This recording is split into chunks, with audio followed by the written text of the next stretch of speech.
Bienvenue! Oh, it's so good to see you. Come in, come in. I feel like I've been waiting for this morning. June is finally here, and I don't know about you, but I woke up with that very particular feeling where you're already sort of glad. Before anything has even happened, before the kettle is boiled or you found your slippers, just glad that it's this day, this month, this morning. Does that happen to you? I hope it does. It's a very nice way to start a Monday. The windows are open, both of them in the front hall, which I almost never do, but the air coming through right now is so good I couldn't help myself. It smells like the garden woke up overnight, like something is actually growing out there. There's a quality to early June air that I can't quite put into words. It's warm, but not heavy yet, and there's something underneath it, something green and a little damp from the night, and it just makes the whole house feel like it's breathing properly. We're starting the week with lemons and linen, bright things, simple things. I've got a whole plan for the washroom today, and honestly, I'm quite pleased with how it's coming together. But first, just come through. Let's enjoy the fact that it's Monday morning in June, and we're here, and the windows are open, and the day hasn't asked anything of us yet. Okay, full confession, I started a load of laundry before I even put the kettle on this morning, which is genuinely not like me. I usually need at least 1 cup of something, usually hot chocolate, before I'm capable of meaningful decisions. But something about the first Monday of June felt different, like it wanted to be started well, like the month itself was standing there with its arms out saying, well, go on then. Anyway, if you feel like doing something alongside me while we talk, I've got a few easy ideas. None of them urgent, none of them required, just nice things to do with your hands while we're together. Open a window, if you haven't already. Just the nearest one, even a crack. June air is genuinely worth letting in, and it costs nothing. Or have a look at your kitchen counter. You know the spot, we all have the spot, and clear just one surface. Not the whole kitchen, not even the whole counter, just one surface. I cleared the space next to the sink this morning, and it made me feel unreasonably proud of myself, like I had achieved something worth noting. I have not, but it looked very nice. Or if you have any linen nearby, a dishcloth, a tea towel, a pillowcase, just give it a fold and put it somewhere fresh. There is something about clean, folded linen in a visible place that just makes the room feel tended, like someone who loves the house has been moving through it. And if none of that appeals to you and you'd rather just sit there with your coffee, hot chocolate like me, and listen, that is also a completely valid choice, and I respect it fully. Before we carry on, I want to introduce you to something. You're here because you love the seasons and the rhythms of a life that pays attention to the world around it, and I think that means there's a book with your name on it. It's called Daughter of Water. It's fantasy, elemental, lyrical, with magic rooted in the natural world and a heroine who discovers she was always meant for something larger.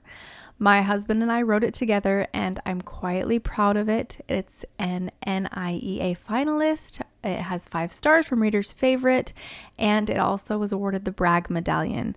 You'll find it at dampts.com, that's DAMPTS.com, and on Amazon. The links are in the show notes. If you give it a chance, it means everything to us. Right, carrying on. I have to share something with you. I have been carrying this all week and I can't hold on to it any longer. It's from The Country of the Pointed Firs by Sarah Orne Jewett.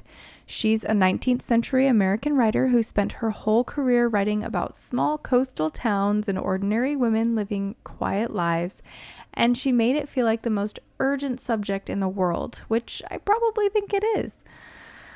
I love her. I love spending time in this library with you. But here's the line that stopped me. The old house was like an early summer morning. There was a fragrance of sweet clover and a sound of bees and a warm golden light that seemed to come from the earth itself. A warm golden light that seemed to come from the earth itself. I read that and I put the book down and just sat with it for a minute, because it's not describing anything grand. It's a house, it's clover, it's bees, and somehow it is everything. That is the whole feeling of early June in one sentence. The feeling that the warmth isn't just falling from the sky, but rising up through the garden, through the floors, through the walls of a house that has been standing long enough to hold it. I find that so comforting for reasons I haven't entirely worked out yet. Come on through to the ballroom for a few minutes. I've put something on this morning. Very June, very soft, Claire de Lune. I always use this time to either write a few things down, a to-do list, a few thoughts, whatever is sitting in my head that needs to come out of it. Or I just sit and do nothing, which sounds simple and is in fact one of the more difficult things I attempt on any given day. Whatever you feel like, give yourself these few minutes, let the music do what it does.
That piece every single time.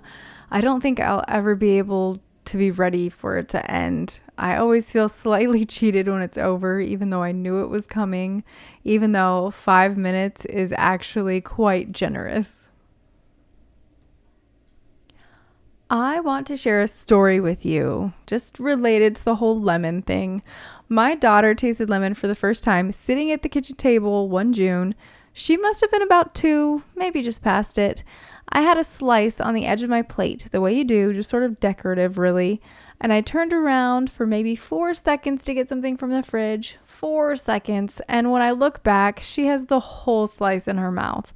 Just committed to it entirely. The way 2-year-olds do things. Fully, without hesitation, with absolutely no fear of consequences. The look on her face was something I will carry with me to the end. It started in her eyes, which went very wide and very alarmed, and then it moved through her whole body like a wave.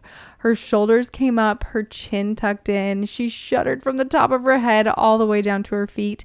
And then she looked at me, this very direct, very serious look, as if the lemon had done something on purpose, and I was somehow complicit in the whole thing. I laughed so hard, I had to hold on to the counter. She looked at me like I was the most unreasonable person she had ever encountered in her short life, which in that moment I probably was. And now she asks for lemon in her water every single morning. Won't drink it plain, requests it, has opinions on how many slices. It's a whole thing. I think about that sometimes. How fast do we go from what is this to this is mine, actually? That little window where something is completely new and slightly alarming and then suddenly just yours.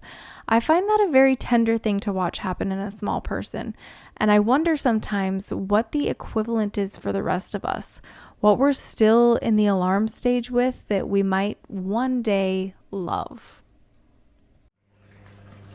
All right, we're in the washroom and I want to show you what I've been up to in here because I'm genuinely pleased with myself and I need someone to tell. So, lemons and linen is the theme today, and I took that entirely literally. There is a small ceramic bowl on the windowsill now. It's a cream colored one, quite simple. And I've put about 4 lemons in it, just sitting there in a little pile, and beside it, a glass of fresh herbs from the garden. Some rosemary, a bit of mint, just cut this morning, still a little damp at the stems. That's it. That is the whole decoration, and I keep walking past the doorway just to look at it, which I'm slightly embarrassed about, but do you ever do that? Make one small thing nice, and then find yourself going back to it like you've done something remarkable. I've been past that doorway at least 3 times this morning. The lemons are not going anywhere. I know this, and yet. The room itself got a proper reset today. Fresh dish towels. The old ones went straight into the wash, and there's something about that cycle that I find very satisfying. The idea that the towels are cleaning themselves while I'm in here talking to you. The counter got wiped down with something that smells of lemon verbena, which felt almost too on theme, but I went for it anyway, and I don't regret it. The big glass pitcher on the kitchen counter is now full of cold water with lemon slices in it, just sitting there, and it already feels like summer is official, like June has been confirmed. Now, I need your opinion on something, because I genuinely haven't worked this out. There's a small wooden stool in the corner of the washroom, quite pretty, old, a bit worn in a way that I don't know, the kind of thing that looks like it's been somewhere. I have been moving it around for weeks and I cannot commit. It started against the left wall, then I put it under the window, which looked nice but felt slightly in the way. Now it's sort of sitting in the middle of the floor looking a bit lost, like it's waiting for me to have a better idea, which I haven't. What would you do with a small stool in a washroom? I keep thinking it could hold a basket, one of those shallow, wide ones with spare cloths or linen in it. Or I could put it near the sink as a small staging surface. Or maybe it just wants to live under the window after all, and I need to accept that and commit. I'll figure it out, but let me know if you have any thoughts, because I've been going around on this for longer than I should admit. The thing I love about the washroom, and bear with me here, is that it's the room where caring for things actually happens. The clothes come in here, the linens come in here, Everything that's been used and worn and loved comes through this room to be tended. It's not the glamorous room. It never gets mentioned in the same breath as the kitchen or the drawing room. But I think it might be the most honest room in the house. The one that does the quiet, necessary work without asking to be noticed. Which feels very right for a Monday morning, actually. A moment, because I want to tell you about something that happens on Wednesdays. When I'm in the atelier, which if you've been here a while, you know is one of my favorite days of the week, one of the things I love to do is design patterns, seasonal things, botanical things, the kind of imagery that belongs in a room that cares about how it looks. My daughter Gwen found her joy in art not so long ago, and we've made it something we do together. She draws, I develop, and somewhere in that back and forth, the designs become what they are. Ladybirds on soft pink linen, folk florals in gentle pastels, botanical prints in muted blues and greens, warm linen textures in cream and beige, the kind of thing that ends up on a tea towel in a kitchen you love, or on fabric for a quilt you've been meaning to start, or on a bag you carry to the farmer's market on Saturday mornings.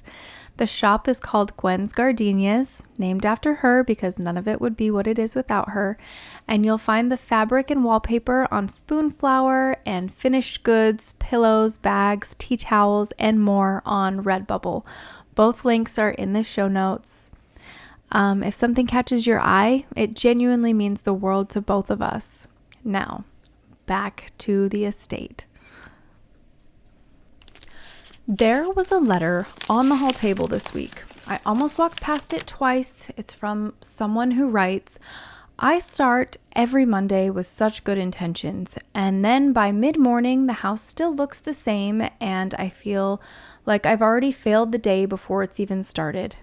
How do you begin again without it feeling like a defeat? Oh, I felt this one. I really, really did. Here's what I've come to think, and tell me if this lands wrong. I think the problem is that we're treating Monday like it has to be won. Like there's a score being kept somewhere, and the house is a performance, and if the opening scene goes wrong, then the whole thing is ruined, and we're behind, and we'll never catch up, and it might as well just be a Tuesday, and we'll try again next week. And that is simply not how a home works. A home doesn't have a score. It's not keeping track. It doesn't care what time you started or how many surfaces you cleared or whether the laundry went in before or after the kettle. It is just there, waiting, entirely unbothered. I've had Mondays, many of them, where I didn't fold a single thing and I ate standing up over the sink and the counter looked exactly as chaotic at 4 p.m. as it did at 8 a.m. And the house was still there at the end of it, still mine, still full of things I love, still perfectly ready for me to do one small thing whenever I felt up to it. So what I'd say to you, gently, because I think you're probably quite hard on yourself and you don't need to be, is this. Forget beginning. Just do the next small thing.